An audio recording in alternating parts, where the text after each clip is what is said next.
Assalamualaikum warahmatullahi wabarakatuh. Saudara-saudara, berbicara tentang tahun baru Hijriah, berbicara tentang tahun baru Muharram, di dalam kitab Tarikh Al-Imam Ibnu Jarir Al-Tabari, dalam kitab Syiarul A'lam An-Nubala karangan Al-Imam Az-Zahabi, diceritakan bahwasanya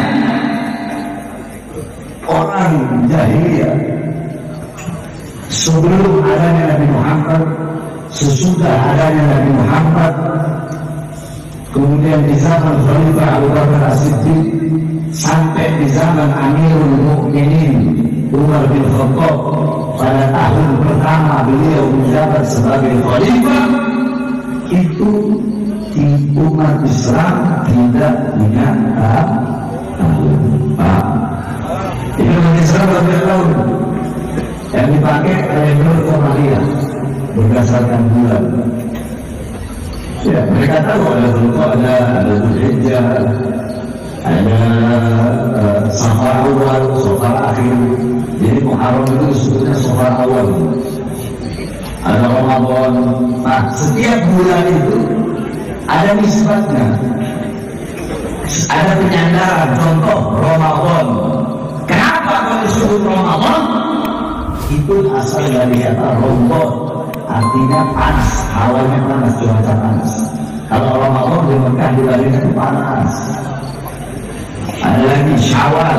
Kenapa kok dinamakan Syawal? Diambil kata Imam Ibnu Mandur dalam kitab Lisanul Arab.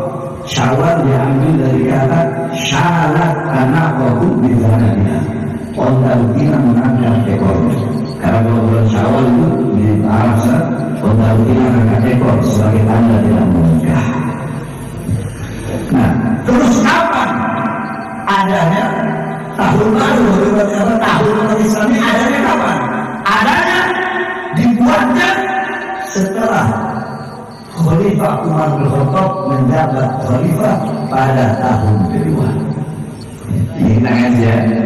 Saya tanya, tahun umat Islam punya tahun semenjak kapan? Pada masa siapa? Jawab sama-sama. Pada masa siapa? Umar bin Khattab. Pada masa jabatan berapa? Jabatan kedua. Ini ilmu ya, nanti mau pulang ya. Nah, terus mereka menamakan tahun dengan apa? Mereka menamakan tahun sesuai dengan kejadian terbesar yang terjadi pada tahun tersebut. Contoh, Nabi Muhammad lahir dinamakan tahun apa? Tahun apa? Atau Amul Fil. وسمي عام ولادته عام الفيل لأن ملك الحبشة جاء إلى مكة لهدم الكعبة وكان فيه فيل عظيم. Dinamakan sumia, dinamakan amal tahun wiladati, kelahirannya Nabi Muhammad SAW, amul fil, dinamakan tahun gajah. Karena Malik al-Habasyah, Raja Habasyah, ja'a ila Makkah, datang ke Makkah dihadiri untuk menghancurkan Ka'bah. Wa kana fihi filun azim, dan bersama rombongan mereka ada gajah-gajah yang besar. Nah, pada tahun itu kejadian terbesar datangnya Raja Abraha untuk menghancurkan Ka'bah. Makanya tahun itu dinamakan tahun gajah. Paham? Jadi tahun itu pada zaman itu, setiap tahun itu dinamakan berdasarkan kejadian yang paling besar, peristiwa yang paling besar pada tahun tersebut. Di zaman Rasulullah ada Sanatul Amri. Kenapa dinamakan Sanatul Amri? Karena pada tahun tersebut Nabi Muhammad diperintahkan untuk melawan, untuk memerangi orang-orang musyrik. Ada Sanatul Ilmi yang dimana Nabi Muhammad diizinkan pada tahun itu untuk hijrah. Ada namanya Sanatul Tamhis. Kenapa? Karena pada tahun tersebut kejadian terbesar Allah memberikan pengampunan yang banyak bagi umat Nabi Muhammad. Ada namanya sanatul zilzal. Kenapa? Karena kejadian terbesar pada tahun tersebut adalah gempa bumi. Ada namanya sanah tajdidul Ka'bah, tahun renovasi Ka'bah. Kenapa? Karena pada tahun tersebut kejadian terbesar Mekah itu banjir, kemudian ada beberapa bagian Ka'bah yang copot, kemudian dibenarkan, direnovasi. Paham ya? Jadi pada zaman dari zaman sebelum Rasulullah sampai Syekh Abu Bakar sampai Syekh Umar di tahun pertama itu nama tahun mereka menamakan dengan sesuai kejadian atau peristiwa terbesar. Contohnya beginilah, kalau kita mau pakai zaman sekarang, tahun kemarin 2022 kejadian terbesar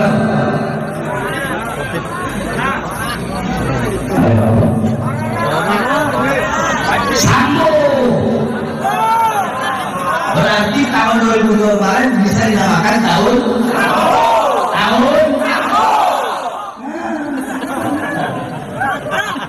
tahun 2023 ini yang terbesarnya apa?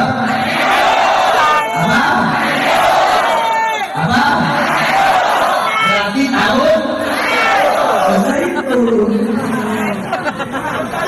si anjing bunyi lagi.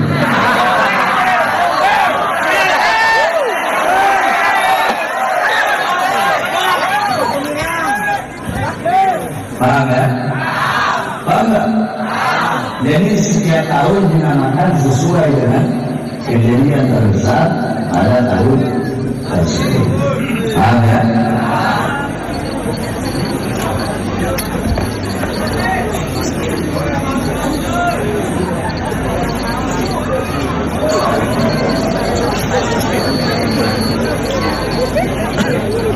Nah, terus di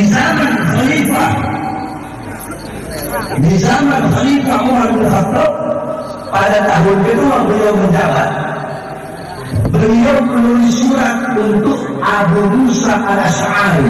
Untuk siapa? Abu Musa al-Asy'ari yang ketika itu menjabat sebagai gubernur. Akhirnya saudara-saudara, gubernur Basrah قال أبو موسى الأشعري جاء إلينا كتابا من أمير المؤمنين مكتوب فيه شعبان ولم ندري أي شيء نعمل أهو شعبان الماضي شعبان العام أو شعبان المستقبل. Kata Abu Musa al-Asy'ari, telah datang kepada kami sepucuk surat dari Amirul Mukminin dan kami tidak tahu apa yang harus kami lakukan. Karena di situ tertulis bulan Sya'ban, tidak ada tahun. Kami nggak tahu apakah ini Sya'ban tahun kemarin, Sya'ban tahun sekarang, atau Sya'ban tahun depan. Karena tidak ada tahun. Kirim surat ke Umar bin Khattab. Setelah kirim surat, akhirnya istasyar Umar ma'al ashab. Sayyidina Umar bermusyawarah bersama para sahabat.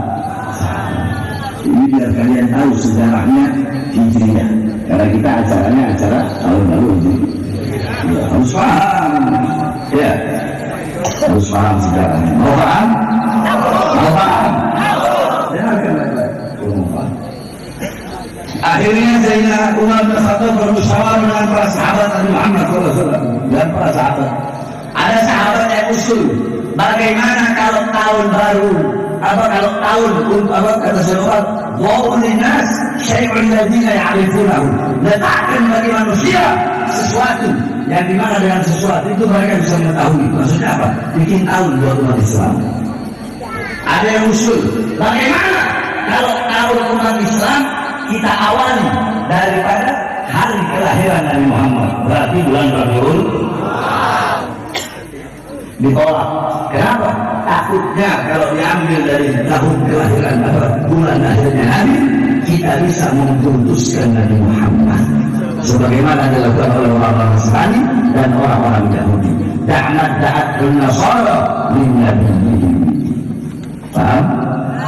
Ada lagi yang usul, bagaimana kalau kita ambil tahun baru, kita ambil awalnya dimulai dari hari wafatnya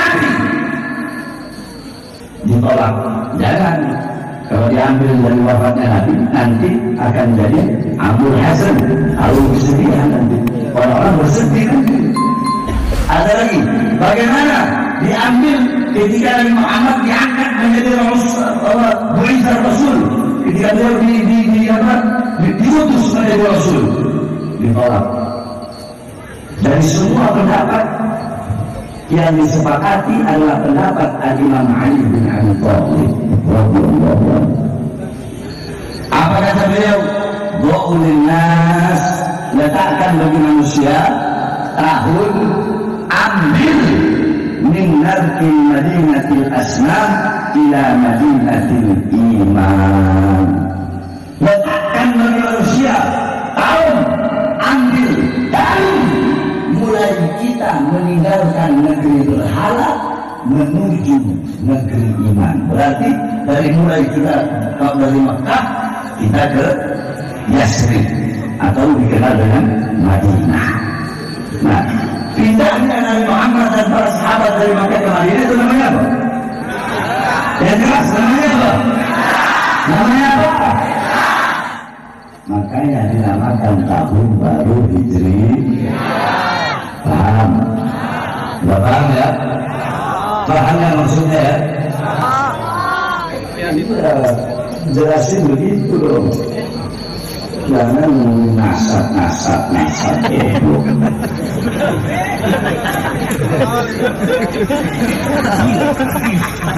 Kamu dari ilmu lain selain nasab.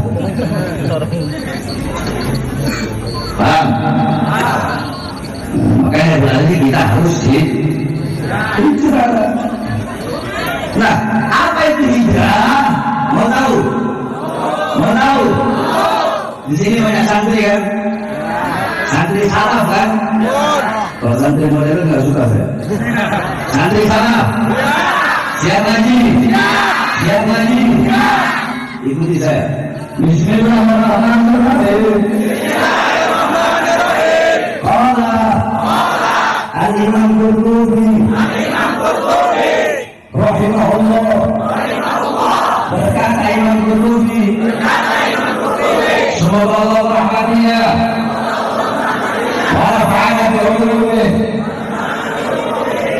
Yang kasih ikut ngaji lah para mas kalian. Saya perjalanan 6 jam kali kalian cuma duduk di sini, saya jalan mobil begini tapi saya tetap semangat. Ini kan lemas semua. Semoga Allah merahmatinya wa nafa'ana bi ulumih, dan semoga Allah memberikan manfaat kepada kita atas ilmu beliau. Beliau berkata, al-hijrah intikal min maudhi ila maudhi. Hijrah itu adalah pindah dari satu tempat ke tempat yang lainnya. Waqasdu, dan menyelesai, dan punya maksud, dan punya tujuan. Tarkul awal, meninggalkan tempat yang pertama. Itharon lisani, itharon lisani, menuju tempat yang kedua. Jadi kalau menurut Imam Qurtubi, hijrah itu adalah meninggalkan satu tempat ke tempat yang lain. Tapi dia punya tujuan, dia punya maksud, dia sengaja pengen hijrah dari Sumama, dari Serang ke Pandeglang. Dia punya sengaja. Berarti kalau nggak sengaja, menurut Imam Qurtubi itu bukan hijrah. Kalau nyasar, semua nyasar, berarti bukan. Paham? Bismillahirrahmanirrahim. Al-Imam Suyuti rahimahullah berkata Imam Suyuti semoga Allah merahmatinya wa nafa'ana bi ulumih, dan semoga Allah memberikan manfaat kepada kita atas ilmu beliau. Al-hijrah inti syai'in ila syai'in. Imam Suyuti berkata, hijrah itu adalah pindah dari sesuatu kepada sesuatu. Jadi kalau Imam Suyuti menafsirkan, mensyarahkan, menjelaskan hijrah itu pindah dari sesuatu kepada sesuatu. Contoh ini tisu, ini kan sesuatu ini. Tisu ini ada di sesuatu apa ini? Ya? Dipindah di sesuatu apa? Berarti itu aja dulu Imam Suyuti paham. Saya tanya, enakan ngaji atau drama? Ngaji.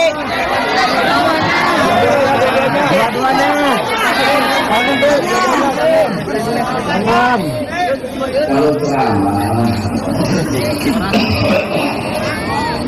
kayak kemarin itu di depan Menko Polhukam, polisi siapkan bendera kalian, siapkan senjata kalian, kami siap masuk ke dalam. Ceramah kan begitu.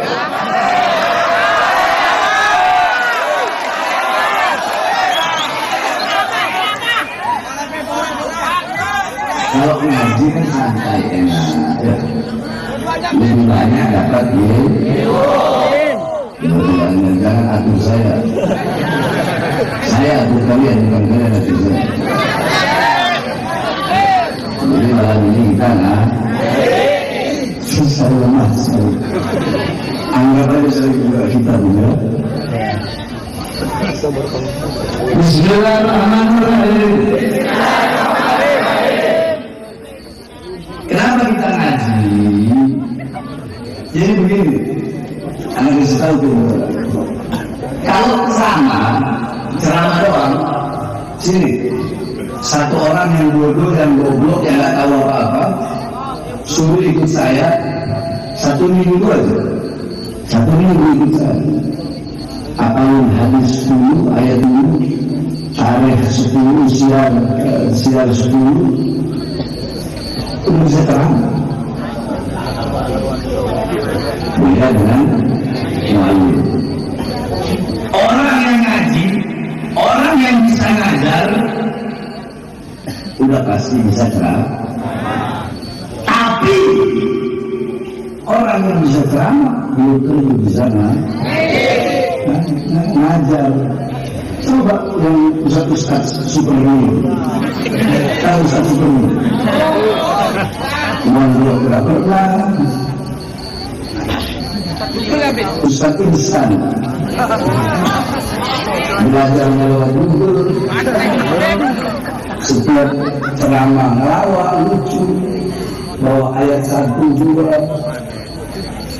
nggak pernah belajar kitab kuning, nggak pernah belajar fikih, usul fikih, ayatul ahkam, tafsir ayatul ahkam, hadisul ahkam, syarah hadisul ahkam, nahwu, i'rab, i'lal, insya, balaghah, bayan, ma'ani, mantiq, arud, munadharah, mujadalah, hadis, mustalah hadis, takhrij hadis, tarjih hadis, ilmu tarjih wa ta'lim, lughah, muhawarah, munadharah.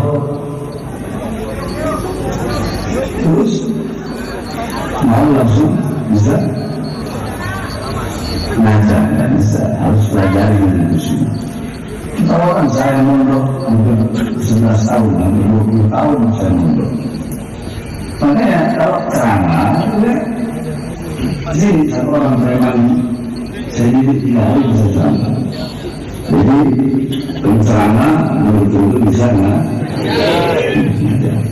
Tapi kalau orang mu'allim, mudarris, mu'addib, seorang pengajar, dia pasti bisa ceramah. Jadi saya tanya, mau ceramah apa mau ngaji? Bismillahirrahmanirrahim. Itu harus orang ngaji. Nanti harus dijawab dari kalian. Bismillahirrahmanirrahim. Qala Al-Mujahid, berkata Imam Al-Mujahid, Al-Hijrah, hijrah itu tarku diyarahum, siapa orang yang meninggalkan rumah-rumah mereka, meninggalkan kampung halaman mereka, inkhafal fitnah wal intibari, karena menjaga atau takut dari fitnah, kerusakan, penindasan, hidayah yang dimana hijrahnya kepada Allah Ta'ala.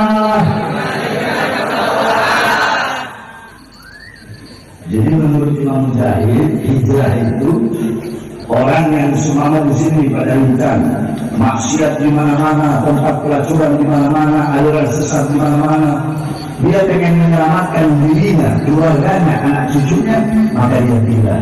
Contoh dia pindah ke Pandeglang atau pindah ke Cilegon.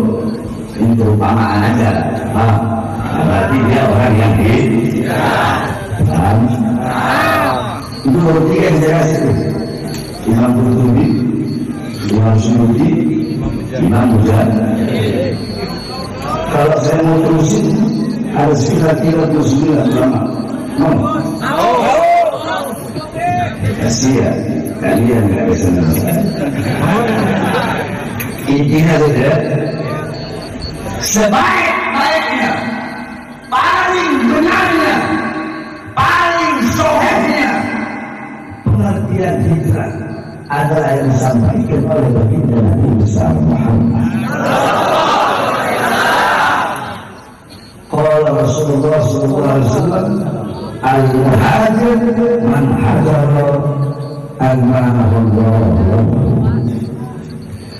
Orang-orang yang berhijrah adalah orang-orang yang meninggalkan apa-apa yang diharamkan dan dilarang oleh Allah Subhanahu wa Ta'ala. Itulah paling benarnya pengertian hijrah.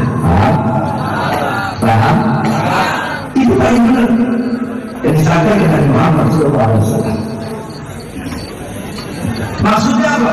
Orang-orang yang dimana menjaga kedua matanya daripada perkara-perkara yang diharamkan oleh Allah, menjaga kedua matanya daripada perkara-perkara yang dilarang oleh Allah, menjaga kedua telinganya daripada mendengarkan fitnah, mendengarkan namimah, mendengarkan riba, mendengarkan perkara-perkara yang diharamkan oleh Allah, menjaga lidahnya dari dusta, dari bohong, dari fitnah, dari riba, menjaga tangannya daripada merampas hak orang, mencuri, merampok, meletihkan timbangan dalam berdagang, menjaga perutnya daripada masuk makanan-makanan syubhat, apalagi makanan-makanan haram, menjaga kedua kakinya untuk melangkah ke tempat-tempat yang haram, menjaga kemaluannya untuk melakukan perkara yang haram, zahir dan batin, menjaga hatinya daripada hasud,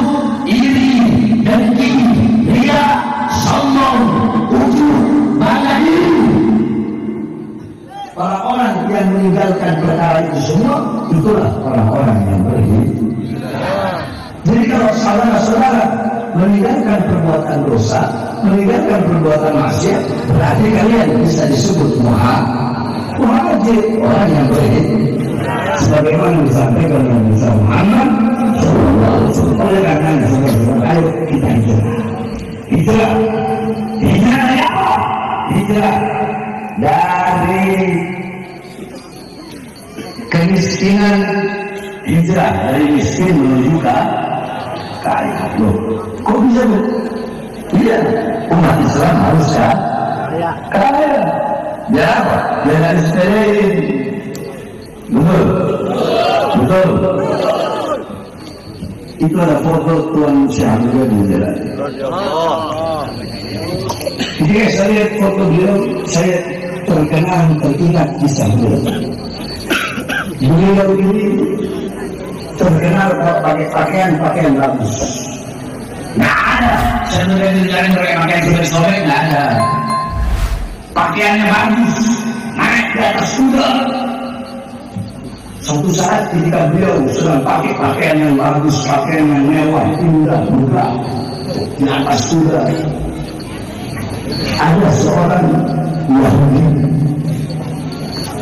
yang dimana Yahudi tersebut berkata, wahai Abdul Qadir Jailani, bukankah Nabi berkata, ad-dunya sijnul mu'min wa jannatul kafir? Bukankah dunia penjara bagi orang-orang yang beriman dan surga bagi orang-orang kafir? Tapi kenapa berbalik? Engkau kaya raya, engkau masyhur, engkau tenar pakai pakaian mewah. Sedangkan aku yang kafir, aku pakai pakaian jopang cantik, aku jadi pengemis. Akhirnya kita dipanggil oleh penjara. Sini kan? Kalau masih ada yang ngomong lagi, saya bilang ini terakhir. Ada yang ngomong, saya bilang selanjutnya saya dipanggil ini Yahudi. Siapa yang kasih jalan? Kan beliau itu kalau pakai gamis, ya, kalau pakai jubah itu pakaian halus. Beliau kasih lihat dari orang Yahudi. Coba kau lihat ada apa dalam kantong jubahku, dibuka. Begitu dibuka, ini Yahudi takjub, heran. Apa yang kau lihat? Aku melihat engkau sedang berada di satu tempat yang dimana tempat itu tidak pernah aku lihat sebelumnya. Tempat yang sangat indah. Engkau memakai pakaian yang sangat indah. Karena saya berbicara, coba kau bayangkan pakaian yang aku pakai, yang kau lihat di dalam kantongku, dengan pakaian yang aku pakai sekarang, maka pakaian yang aku pakai ini bagaikan pakaian apa? Kalau aku bandingkan pakaian yang kau pakai, yang aku lihat di dalam jubahmu, tempat yang begitu indah dan pakaian yang begitu indah, maka pakaian yang kau pakai ini tidak ada apa-apanya, bagaikan pakaian penjara. Sekarang kau lihat kantong sebelah kiri, dia lihat kantong sebelah kiri, kaget. Kalau sebelum ini, apa yang kau lihat? Aku melihat aku sedang berada di tempat yang sangat mengerikan. Aku sedang berada di tempat yang penuh dengan api.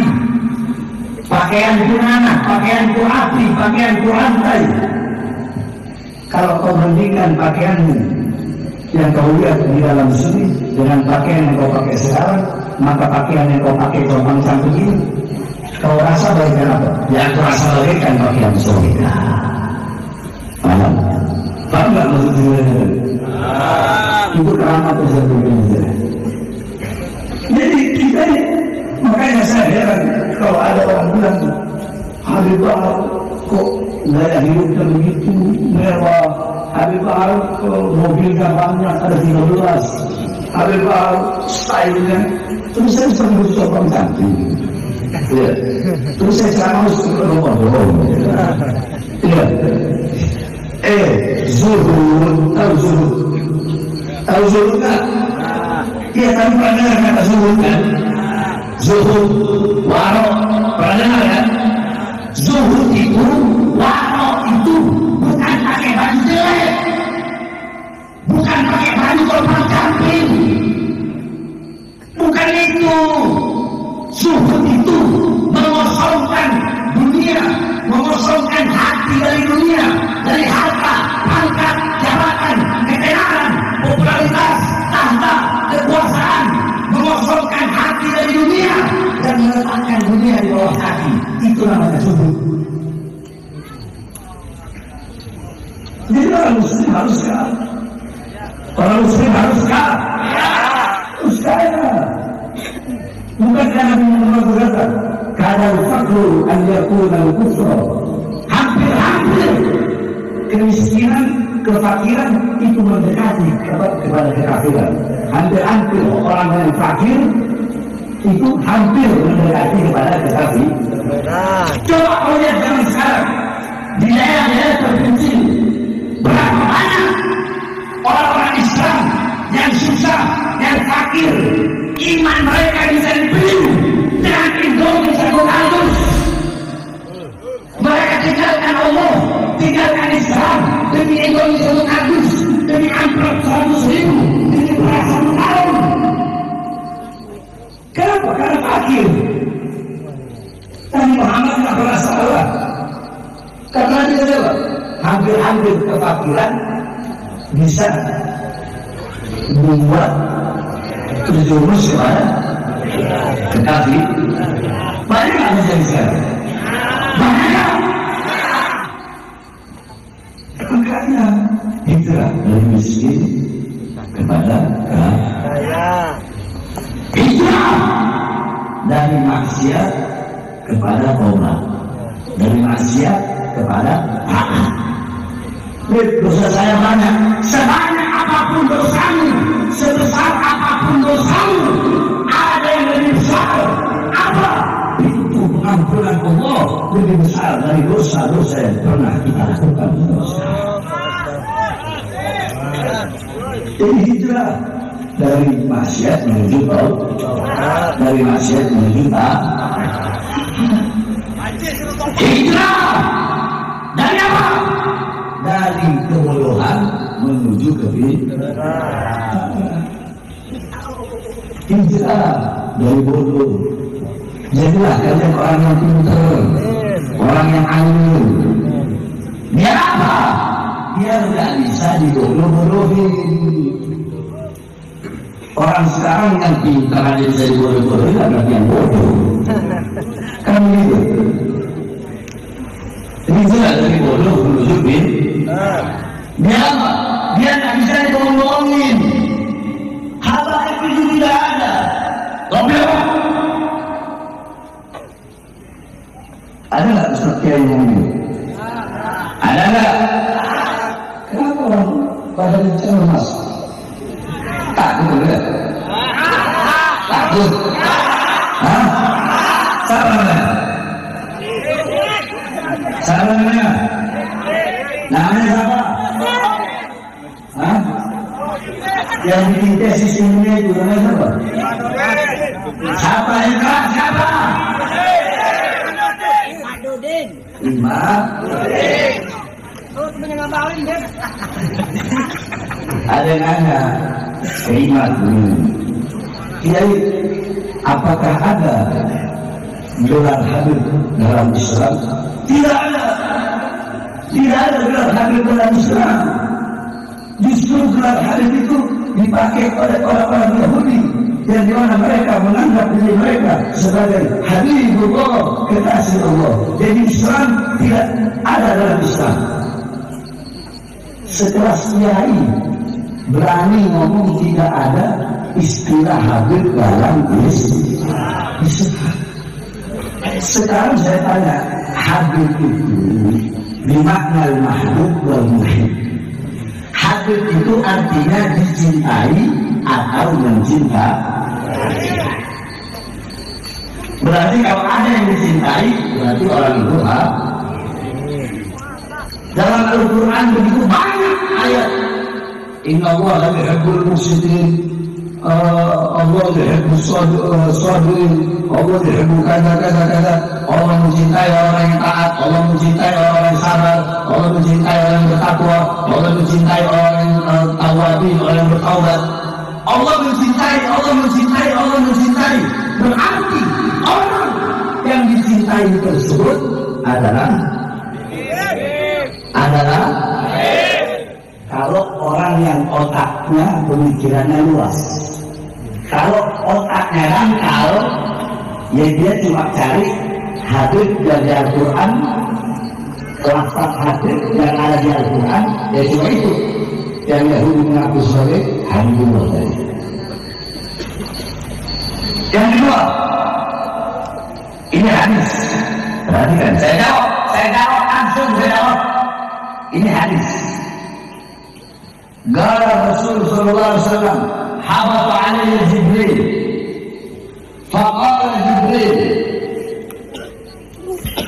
ya Muhammad, inna Allah yukrimuka salam.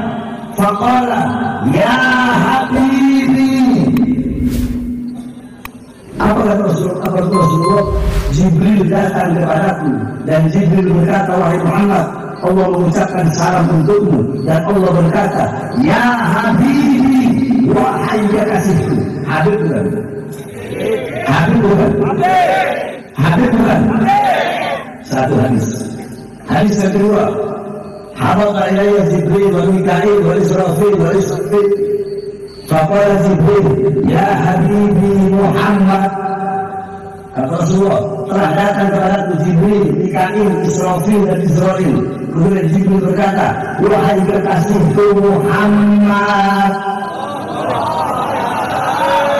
Ada nggak kata Habib di situ? Ada nggak kata Habib di situ? Kita kalau marhabanan, ayo semuanya.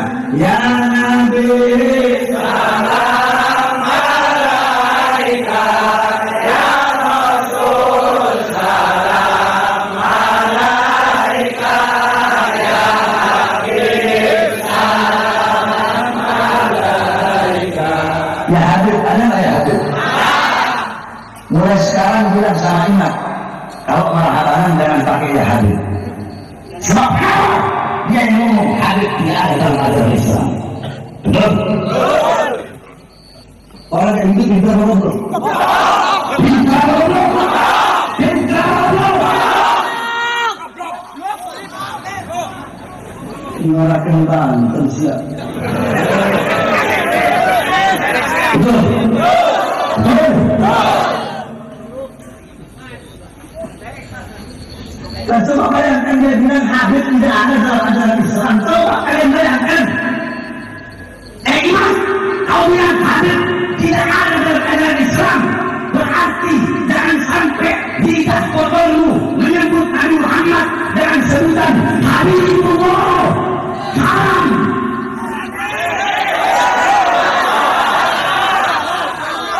Dia kan ngomong tidak ada dalam ajaran Islam. Berarti pantas nggak lidah kotornya dia? Nggak pantas. Untuk mengucapkan Muhammad Habibullah. Pantas nggak? Pantas nggak? Jadi orang terkutuk banget ya bangsa. Hah? Ngaji mahal orang benar lagi.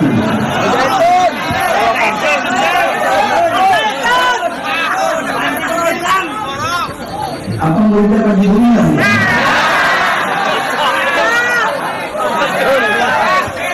Yang kedua, Kiai, apa hukumnya memanggil dengan sebutan Habib?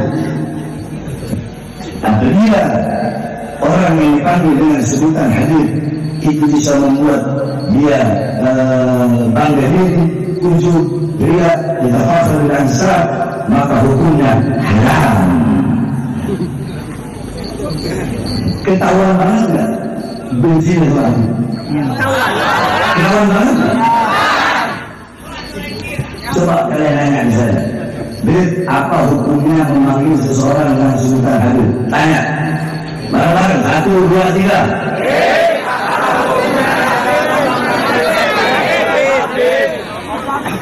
Saya tanya balik, apa hukumnya memanggil seseorang dengan sebutan Ustaz, dengan sebutan Kiai, dengan sebutan Abuya, dengan sebutan anak, dengan sebutan ajaran? Udah gitu aja jawabannya, kita buat apa aja.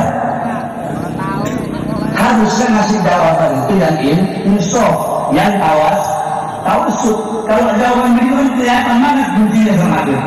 Kelihatan nggak? Kelihatan nggak? Ini uruf, tahu uruf? Uruf. Adat istiadat yang sudah secara merata. Ayo saya tanya orang Banten, saya tanya orang sekarang. Anak cucu Nabi di Indonesia, urufnya, kebiasaannya dipanggil siapa? Dipanggil siapa? Mau yang bodoh? Dipanggil siapa? Mau yang pintar?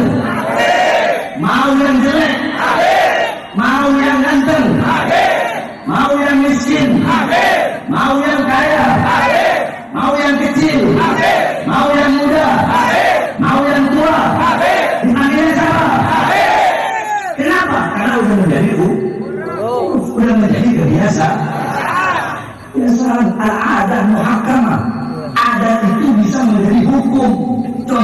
Al-Quran.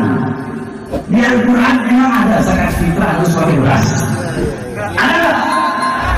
Sehingga yang dipakai adalah ada kebiasaan masyarakat setempat itu makanan pokoknya apa? Kalau makanan pokoknya gandum, zakat fitrahnya pakai gandum. Kalau kebiasaannya ada pakai beras, ya pakai beras. Kalau kasih jawaban itu jangan bikin bodoh umat, kasihan. Iblis, tahu iblis? Iblis itu tugasnya untuk menghilangkan iman dari hati orang-orang yang beriman. Nah, sekarang mulai banyak muncul ya, ustadz lah iblis bersorban, bukan ustadz.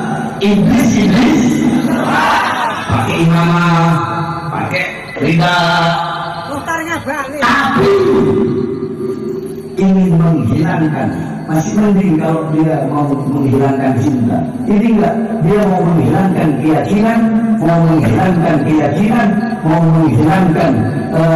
keyakinan dan kepercayaan umat bahwasanya keturunan Rasulullah dari jalur Sayyidina Ubaidillah bin Ahmad Al-Muhajir itu tidak ada.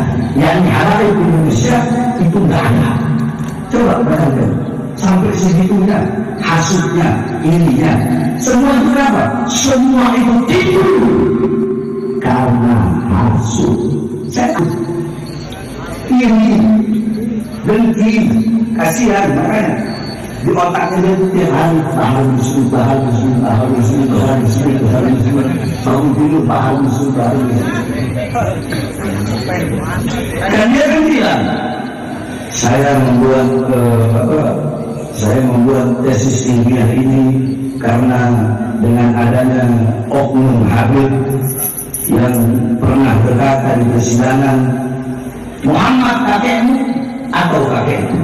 Itu kan aneh. Ingat sebentar nama saya, ingat. Kenapa nggak berani sebut nama saya? Padahal waktu di persidangan itu saya menyebut itu saya menukil kata-kata Imam Ali Zainal Abidin. Makanya ingat nontonnya benar. Saya praktekkan apa yang disampaikan oleh Imam Ali Zainal Abidin. Muhammad ya Yazid, Muhammad jadat kau jadi. Lau qulta Muhammad jadat faqad kalabta. Imam Ali Zainal Abidin belum pernah bilang kepada Yazid, wah Yazid, Muhammad kakekmu atau kakekmu. Kalau kau bilang Muhammad kakekmu, maka kau telah berdusta. Dan kalau kau bilang Muhammad kakekmu, kenapa kau bantai ayahku?